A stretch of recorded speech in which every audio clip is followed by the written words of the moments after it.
अगर किसी सुनसान गांव में आधी रात के बाद कोई बस रुकती दिखाई दे तो उसमें कभी मत चढ़ना, क्योंकि उस बस का कोई ड्राइवर नहीं होता और जो एक बार उसमें बैठ जाता है वह कभी अपने घर वापस नहीं लौटता। आज हम बात करेंगे ऐसे ही एक कहानी के बारे में।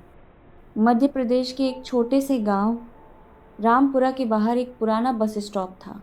वह बस स्टॉप अब इस्तेमाल नहीं होता था, क्योंकि नई सड़क बनने के बाद सभी बसें गांव के अंदर से जाने लगी थीं। लेकिन गांव के बुजुर्ग आज भी उस पुराने बस स्टॉप के पास जाने से डरते थे। वे हमेशा एक ही बात कहते, रात के 12 बजे वहाँ एक आखिरी बस रुकती है, लेकिन वह बस इस दुनिया की नहीं है। एक रात रोहित ने दूर से देखा कि बंद पड़े बस स्टॉप पर वाकई एक पुरानी लाल बस आकर रुकी, लेकिन उसमें से कोई भी यात्री नीचे नहीं उतरा और न ही कोई ऊपर चढ़ा। फिर भी बस का दरवाज़ा अपने आप खुला। रोहित ने पहले सोचा शायद ये कोई पुरानी सरकारी बस होगी जो रास्ता भटक गई होगी, लेकिन जैसे ही वह थोड़ा और पास गया उसकी नज़र बस के नंबर पर पड़ी। उस पर लिखा था M.P 7/2001। रोहित को ये अजीब लगा, क्योंकि उसने ऐसी बस पहले कभी नहीं देखी थी। बस का इंजन चल रहा था, लेकिन उसकी आवाज़ बिल्कुल नहीं आ रही थी। चारों तरफ सन्नाटा था, सिर्फ हल्की बारिश और बस की पीली हेडलाइट। रोहित ने हिम्मत करके बस के अंदर झांका। अंदर सभी सीटें भरी हुई थीं, लेकिन कोई भी यात्री हिल नहीं रहा था। सबकी नज़र बस की खिड़की से बाहर एक ही दिशा में थी। रोहित ने ज़ोर से कहा, कोई है? कोई जवाब नहीं आया।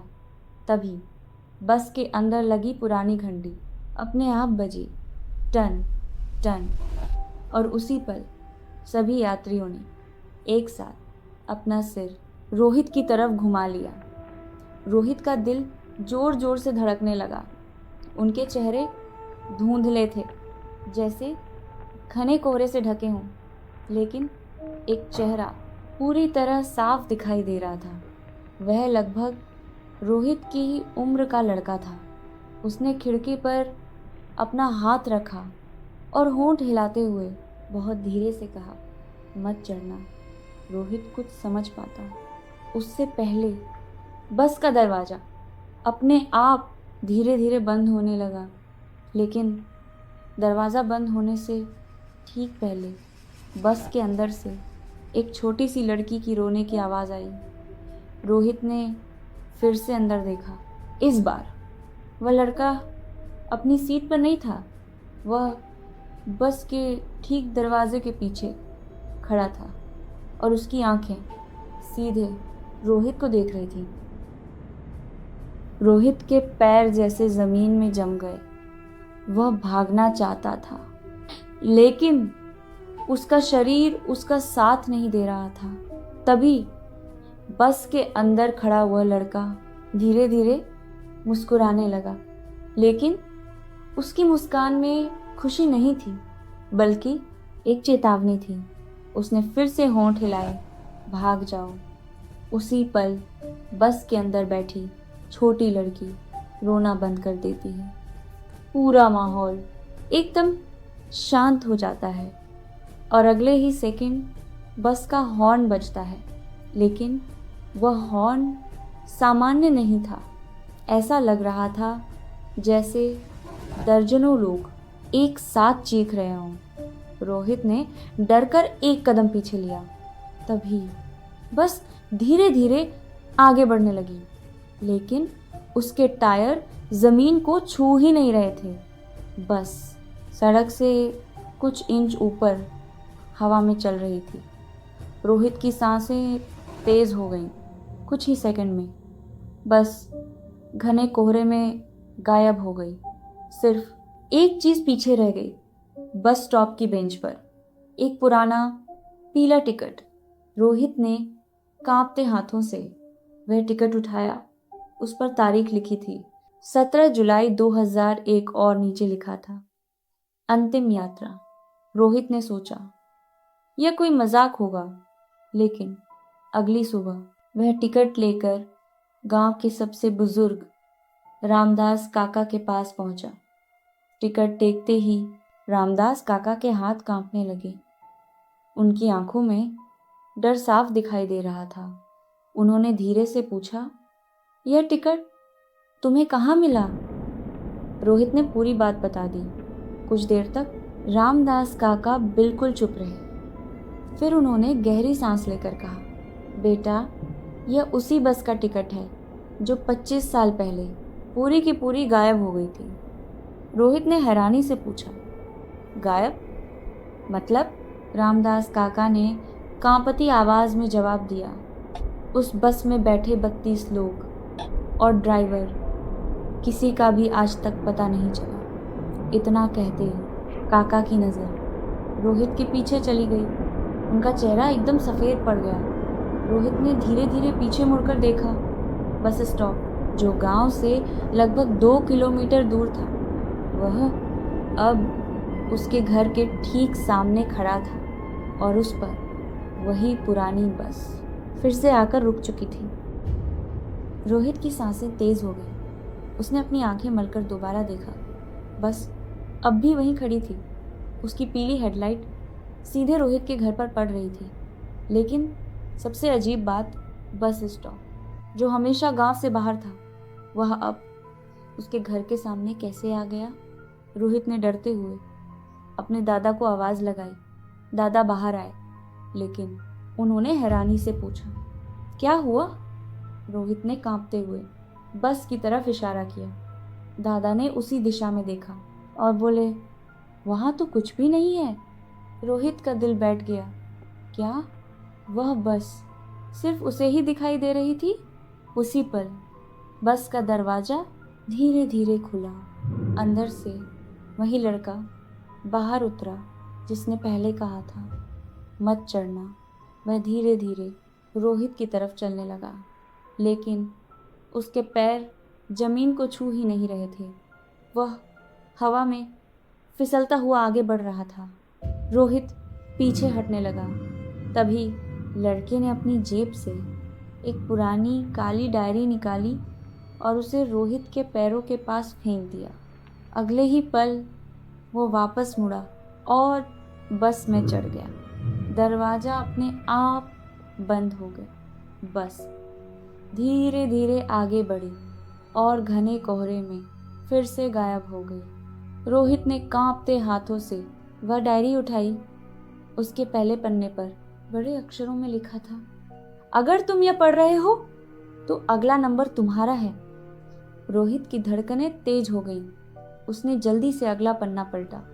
वहाँ बस में बैठे सभी यात्रियों के नाम लिखे थे, 1, 2, 10, 20, 32 और सबसे आखिर में एक नया नाम धीरे धीरे अपने आप उभरने लगा।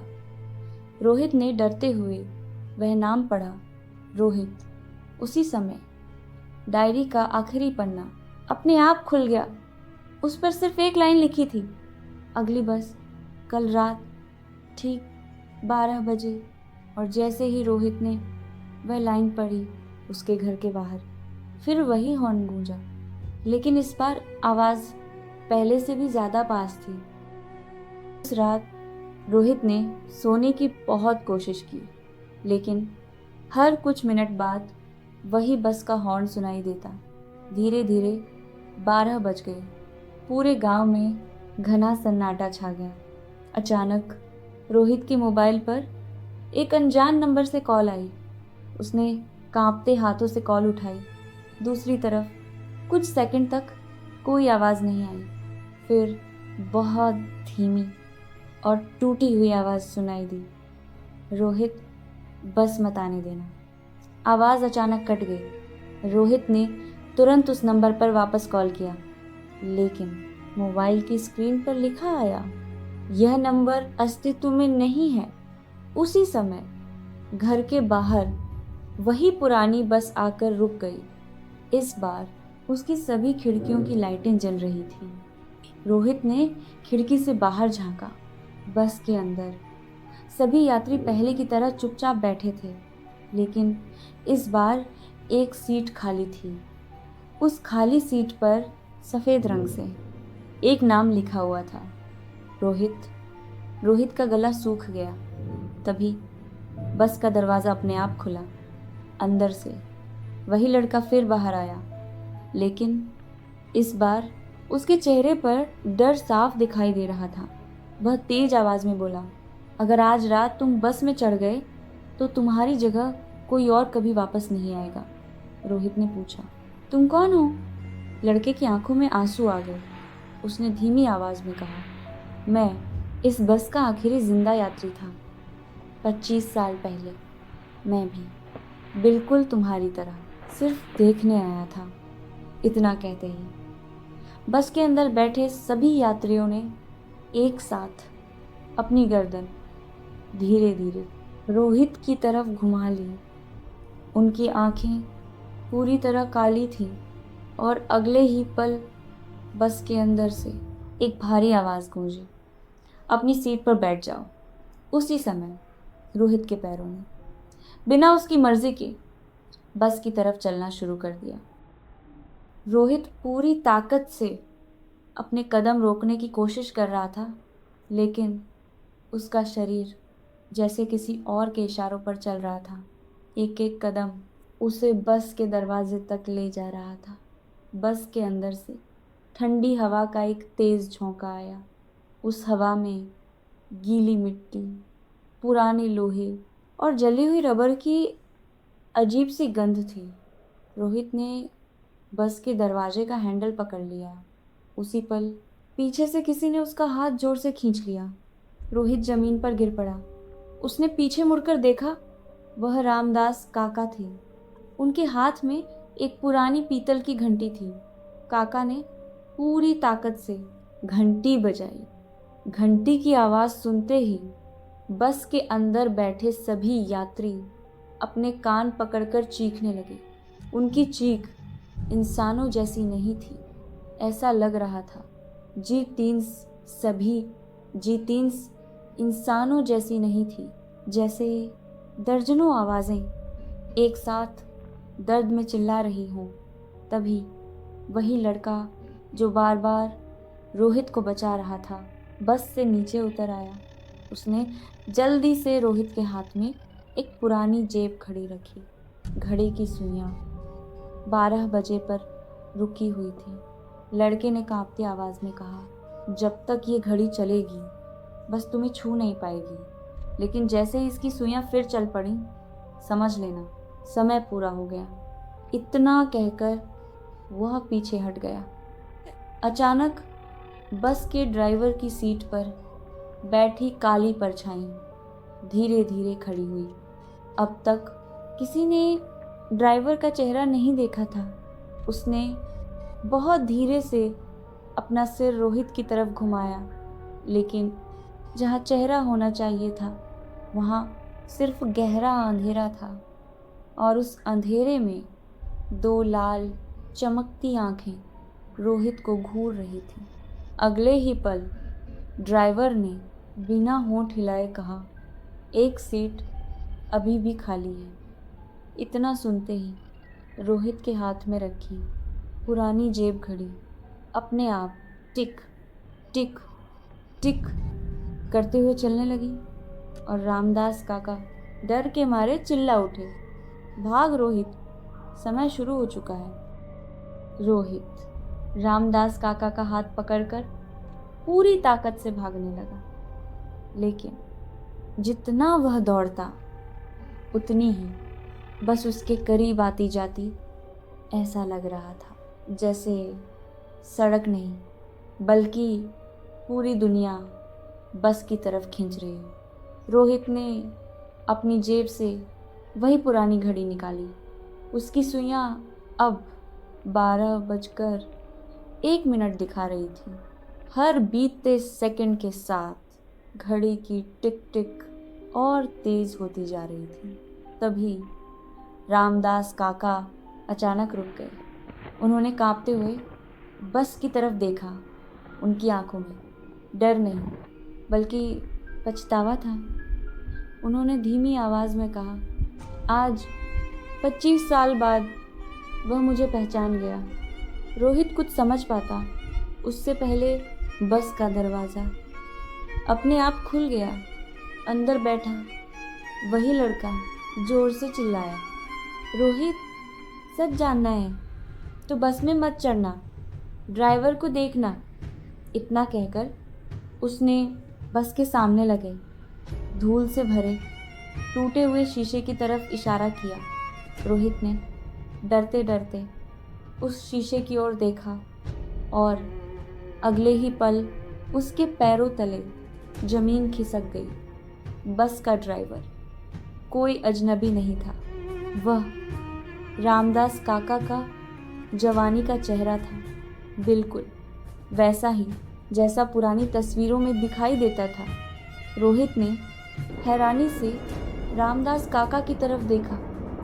काका की आंखों से आंसू बह रहे थे। उन्होंने कांपती आवाज़ में कहा, आज मैं तुम्हें सब सच बताऊंगा। 25 साल पहले इस बस का एक्सीडेंट हादसा नहीं था, उस रात ड्राइवर मैं ही था। इतना सुनते ही आसमान में जोरदार बिजली चमकी और पूरी बस आग की लपटों में घिर गई। लेकिन हैरानी की बात ये थी कि आग सिर्फ बस में थी, आसपास का एक भी पेड़, एक भी पत्ता नहीं जल रहा था। तभी आग के बीच से एक भारी आवाज़ गूंजी, झूठ, सज़ा अभी पूरी नहीं हुई। और धीरे धीरे बस की सभी खिड़कियों पर एक साथ 32 हाथ आकर चिपक गए, जैसे वे सभी बस से बाहर निकलना चाहते हो। बस की खिड़कियों पर चिपके हुए 32 हाथ धीरे धीरे कांच पर फिसलने लगे। उनके नाखून कांच को खरोंच रहे थे। पूरे माहौल में सिर्फ वही आवाज़ गूंज रही थी। रोहित डर से बिल्कुल झड़ हो चुका था। तभी रामदास काका घुटनों के बल ज़मीन पर बैठ गए। उन्होंने कांपती आवाज़ में कहा, हाँ, गलती मेरी थी। उस रात मैंने तेज़ बारिश में बस चलाना बंद नहीं किया। मुझे यात्रियों ने रुकने को कहा था, लेकिन मैंने उनकी बात नहीं मानी। कुछ ही मिनट बाद बस पुल से नीचे गहरी खाई में गिर गई। उस हादसे में 32 लोग और एक छोटी बच्ची अपनी जान गंवा बैठे। मैं अकेला बच गया। लेकिन उस दिन से हर साल उसी रात ये बस मुझे लेने वापस आती है। इतना सुनते ही बस का दरवाज़ा धीरे धीरे खुल गया। अंदर से वही छोटी बच्ची बाहर आई। उसके हाथ में एक पुरानी गुड़िया थी। वह रामदास काका के सामने आकर रुकी, फिर धीरे से बोली, आज कोई और नहीं जाएगा। जिसने गलती की थी उसे अब हमारे साथ चलना होगा। रामदास काका ने रोहित की तरफ देखा। उनकी आंखों में डर नहीं, सिर्फ सुकून था। उन्होंने कहा, बेटा, भाग जाना और कभी इस बस स्टॉप पर वापस मत आना। इतना कहकर उन्होंने अपनी जेब से वही पुरानी पीतल की घंटी निकाली और रोहित के हाथ में रख दी।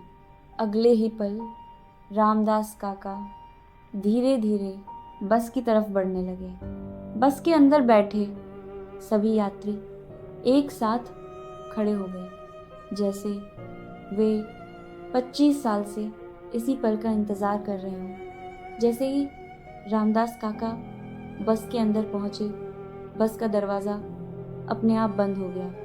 इंजन अपने आप चालू हो गया। इस बार पहली बार रोहित ने ड्राइवर का चेहरा साफ देखा, लेकिन ड्राइवर की सीट पूरी तरह खाली थी।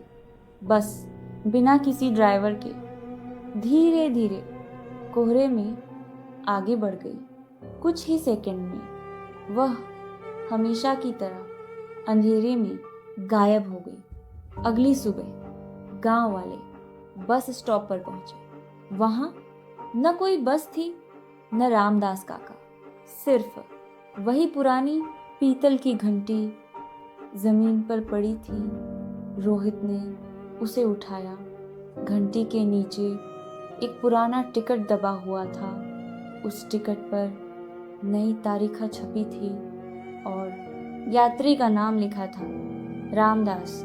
उस दिन के बाद गांव में वह बस कभी दिखाई नहीं दी। लोगों ने मान लिया कि अब सब कुछ खत्म हो चुका है, लेकिन आज भी अगर किसी बरसाती रात उस सुनसान रास्ते से गुजरते समय दूर से पुरानी बस का हॉर्न सुनाई दे तो पीछे मुड़कर कभी मत देखना, क्योंकि कुछ यात्राएं मंजिल तक पहुंचने के लिए नहीं, बल्कि किसी अधूरे हिसाब को पूरा करने के लिए होती हैं।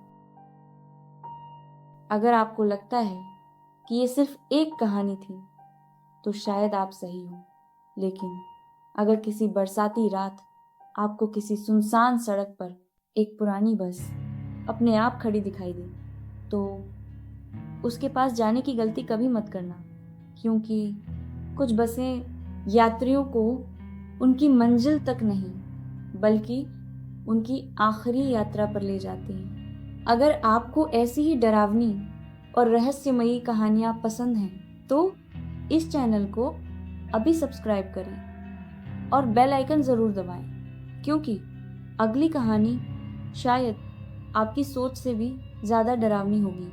तब तक अपना ख्याल रखिए, और आज रात अगर बाहर बस का हॉर्न सुनाई दे तो खिड़की से बिल्कुल मत देखिए। शुभ रात्रि।